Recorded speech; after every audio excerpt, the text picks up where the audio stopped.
Olá, meus amigos. Hoje nós vamos explicar aqui para você como a família do Gugu Liberato poderia ter tido paz de espírito se tivesse sido orientada a fazer planejamento patrimonial. Se tivesse o Gugu ainda em vida feito uma holding familiar. Nós vamos entender um pouco desse rolo todo que envolve o inventário do Gugu Liberato. O Gugu Liberato ele faleceu em novembro de 2019. Na época ele estava com 60 anos. E você deve saber, ele foi vítima de um acidente doméstico. Nessa época, ele já morava nos Estados Unidos. Ele foi morar para lá em 2015. Ele foi morar, inclusive, com a companheira que ele tinha, uma médica, com quem ele estava desde 2011. Médica essa com quem ele teve três filhos. E o Gugu também tinha cinco sobrinhos. O Gugu, na verdade, ele foi um dos maiores comunicadores da sua geração. E esse talento do Gugu permitiu que ele formasse um patrimônio bem significativo. A estimativa é que o Gugu tenha deixado para sua família alguma coisa próxima de 300 milhões de reais. Preocupado com a família dele, o que o Gugu fez? Ele fez um testamento. E nesse testamento ele tentava também contemplar, agraciar os seus cinco sobrinhos. Então o que o Gugu fez? Ele deixou 75% do seu patrimônio para os três filhos, ou seja, 25% para cada um deles, e os outros 25% ele deixou para os cinco sobrinhos, 5% para cada um. E nesse processo de inventário também ficou estipulado, com base no testamento, que a inventariante é a irmã do Gugu. E ainda teve na época lá, apareceu interessado, eu não sei se você lembra, mas apareceu lá um rapaz de 32 anos, um rapaz que é chefe de cozinha, que vivia na Alemanha, e esse rapaz dizia que tinha tido uma união estável com o Gugu. Esse rapaz, inclusive, ele chegou a ajuizar um processo, uma ação de união estável em 2019, mas logo em seguida, já em 2015, ele desistiu desse processo. Agora, há pouco tempo, ele retomou esse processo, perdeu, mas recentemente houve uma reviravolta no STJ em Brasília. E o STJ determinou que o outro processo, que é a ação de reconhecimento de união estável movido pela mãe dos filhos do Gugu, ficasse suspenso enquanto se aguarda, então, pelo recurso que foi proposto pelo rapaz, pelo chefe de cozinha, que alega ter tido uma união estável com o Gugu. Olha só que reviravolta. Então, o que a gente consegue afirmar com base nessa confusão toda que já existe? Nós podemos afirmar que essa discussão ela está muito longe de acabar, ela vai muito longe ainda.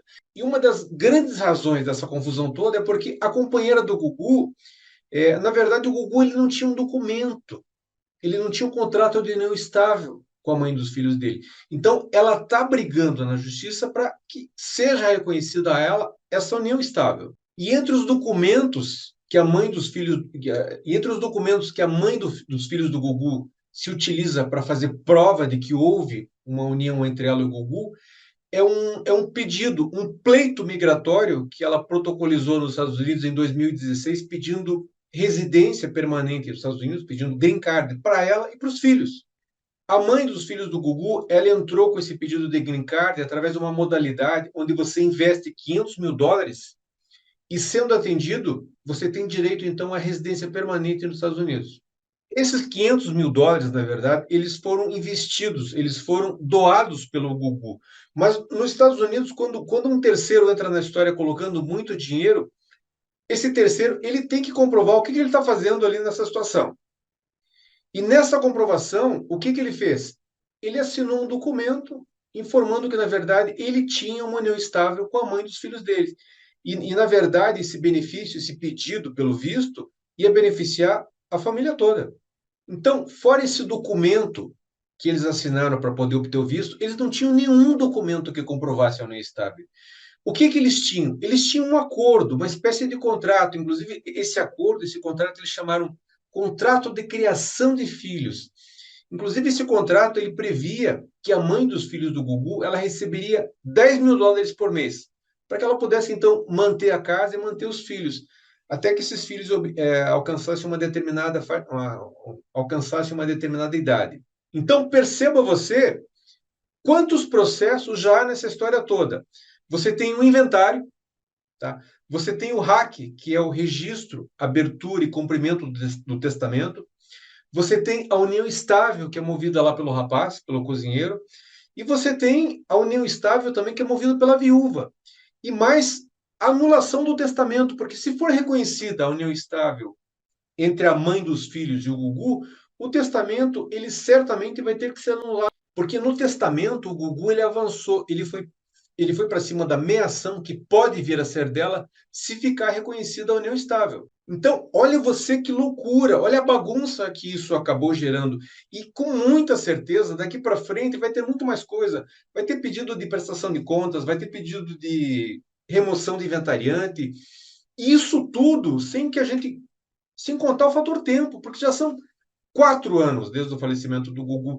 E nem o hack, que é um procedimento que costuma ser rápido, nem o hack terminou ainda. E existe também um outro fator muito importante, que é o fator relacionamento da família. Porque, só para você ter uma ideia, o filho do Gugu, eu acho que na época ele tinha uns 18 anos. Então, você sabe, com 18 anos de idade, qualquer coisa vira um caos. Então, esse menino, ele acabou se estranhando com um tio, que é irmão da mãe dele, e esse tio foi morar na casa deles lá nos Estados Unidos, e ele se desentendeu com o tio. Saiu de casa, veio para o Brasil, foi morar na casa de outro parente, se desentendeu com a família toda, ele acabou destituindo os advogados das irmãs, enfim, uma confusão generalizada, mas logo depois, como é bem próprio dos adolescentes, ele acabou esquecendo tudo isso e voltou a morar com a mãe nos Estados Unidos.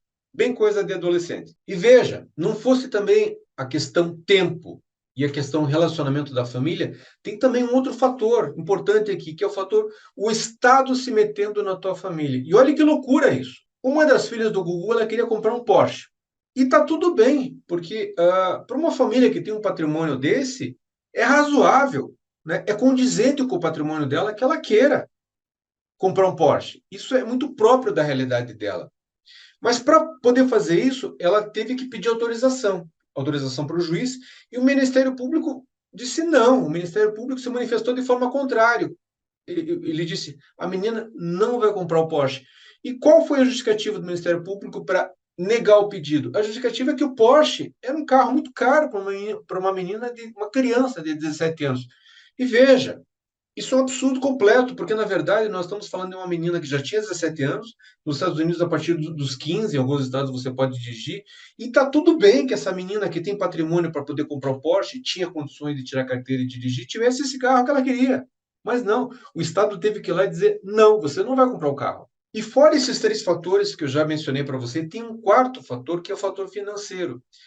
Veja, esse inventário ele não vai terminar sem que se gaste pelo menos uns 100 milhões de reais, entre despesa, entre honorários, entre o que se pede, entre os advogados.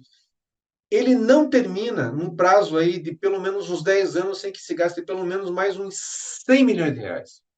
E você pode até pensar, Milton, mas uma fortuna dessa de 300 milhões de reais não tem como gastar 100 reais. Sim, tem. Não, ele não está desproporcional. Pelo tempo, pela estimativa de demora desse processo, não está desproporcional se a família vier a gastar um terço do patrimônio deixado só com as despesas do inventário. Porque, primeiro, numa situação dessa, muito do patrimônio que o Gugu deixou vai ter que ser vendido, porque ninguém vai tirar do próprio bolso para pagar imposto, por exemplo. Então, na verdade, precisa sair de algum lugar. Então, vai ser necessário que o espólio venda muitos desses bens. Então, ao final, se for reconhecida a união estável, o inventário cai. Se o inventário se mantiver, significa dizer que não houve, ou seja, cai a união estável. Mas, de qualquer forma, o espólio ele vai continuar pagando uma pensão de 10 mil reais, ou 10 mil dólares, né, todo mês para a viúva. Então, observe você que coisa de maluco isso, porque existem perspectivas muito pequenas de que esse inventário ele acabe nos próximos 10 anos. Ele não vai. É impossível que acabe em menos de 10 anos.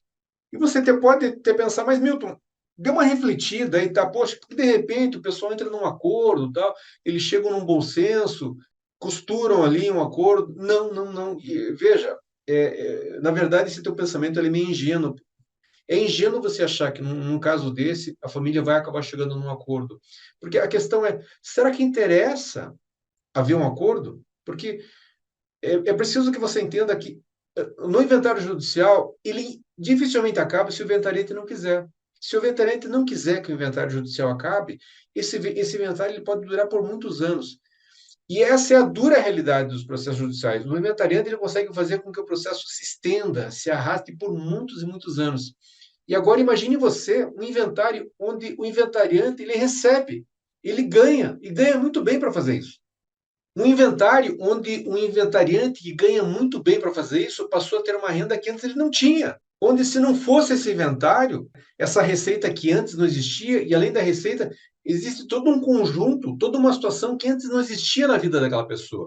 Agora, lembre desse conjunto de elementos, lembre dessa renda mensal do inventariante e lembre que o inventariante ele é representante de apenas um quarto dos interesses do espólio. E veja, o mais triste é pensar que isso foi acontecer justamente com a família de uma pessoa que tem todos os indícios que é uma pessoa que sempre foi muito preocupada com a família, com o futuro da família. Olha que loucura isso! Porque quem não se preocupa com o futuro da família, ele é adepto da filosofia deixa a vida me levar. Ele não se preocupa em fazer testamento. Um cara que faz testamento, um cara que escreve um documento preservando uma pensão para a companheira, um cara que paga uma fortuna para emigrar para um país com a família. Família essa que, inclusive, tinha crianças pequenas ainda na oportunidade. Então, ele migra para lá pensando no futuro dos filhos. Um cara que pensa, inclusive, que depois da vida dele, ele quer congratular, ele quer privilegiar os sobrinhos. Sobrinhos esses que, na verdade, não são nem herdeiros dele, mas ele pensa nos sobrinhos também. Sem dúvida, esses são indícios de que o Gugu, ele era uma pessoa que sempre se preocupou demais com o futuro da família. Veja, o Gugu, ele não estava apenas construindo patrimônio para ele mesmo. O Gugu, ele conseguiu reunir esses quase 300 milhões de reais, não apenas pensando em si próprio, mas também pensando na preservação e no futuro da família. E qual que é a moral da história? A ignorância levou o Gugu a fazer um testamento. A ignorância levou o Gugu a fazer com que o desejo dele de ver a família bem se transformasse no elemento de falência da família. Falência financeira, falência estrutural e, principalmente, tendo como resultado um empobrecimento dos filhos. Sim, porque essa menina que hoje podia ter um Porsche, e ela tem condições de ter o Porsche, mas ela não vai ter o Porsche. E veja, a expressão ignorante que eu uso aqui é ignorante no sentido dele ignorar, dele desconhecer a existência de soluções muito mais inteligentes, muito mais apropriadas. Veja você, bem diferente, por exemplo, de um outro cidadão falecido também há algum tempo em São Paulo, o Antônio Emílio de Moraes, do Grupo Votorantim, que deixou tudo resolvido na família dele, tudo redondinho. Na família do Antônio Emílio de Moraes havia um sistema de holding, por isso os negócios da família eles se perpetuam. Você não viu a família do Antônio Emílio ocupar as páginas dos jornais. E você não viu a família do Antônio Emílio brigando na televisão. Nenhuma treta envolvendo a família do Antônio Emílio de Moraes. Você não viu nada. Você também não viu a derrocada do Grupo Votorantim. E por que você não viu nada disso? Porque o Antônio Emílio deixou montado para a família dele um sistema de holding envolvendo absolutamente todos da família. Então, é possível afirmar para você que se tivesse o Gugu tomado conhecimento e tivesse criado um sistema de holding familiar, a família do Gugu ela não passaria por absolutamente nenhuma dessas situações que hoje a gente acompanha na televisão. Não teria havido, por exemplo, nenhum tipo de intervenção do Estado, manifestação de promotor, do juiz, nada, absolutamente nada. Não teria Ministério Público opinando se a filha pode ou não comprar um carro. Não, nada disso existiria. Aliás, não teria nem inventário. Você não teria que passar nem perto de cartório, fórum, justiça, poder judiciário. Não teria ninguém impedindo teus filhos, os teus filhos, os teus sobrinhos, de tomarem conta, de tomarem posse e já passar a administrar tudo que foi deixado para eles no dia seguinte ao falecimento do Gugu. Então, tudo isso poderia ter sido evitado. Os filhos e os sobrinhos, desde 2009, já poderiam estar na posse, na administração dos bens deixados pelo Gugu, desde o imediato momento em que ele faleceu. E mais, ao invés de gastar mais de 100 milhões de reais com um inventário que vai perdurar por anos, o Gugu, muito provavelmente, com 1 milhão de reais, ele teria montado um sistema envolvendo absolutamente tudo, envolvendo todos os gastos. Com 1 milhão,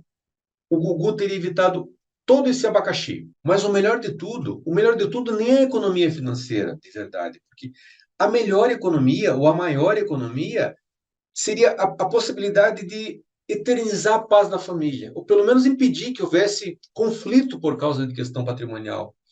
Porque tudo já estaria resolvido na ausência do Google. Então, é por isso que eu afirmo para você que a holding familiar é uma solução que não apenas possibilita a economia de 100 milhões de reais, Não é só isso, mas é uma solução também que preserva a família, é uma solução que preserva o que é de mais valioso na vida do cliente. E é por isso que o preço que se paga por esse tipo de serviço, ele é infinitamente pequeno se você for comparado com o benefício que acaba sendo entregue à família. Eu não conheço o cliente que olha para mim e diz, doutor, e tá caro. Não, não, não. Porque o cliente ele tem condições de comparar a paz de espírito que a holding acaba entregando para a família dele. Então, se você gostou desse conteúdo, deixa teu like aqui, você se inscreve no canal e continua nos acompanhando para saber mais sobre esse assunto. Forte abraço.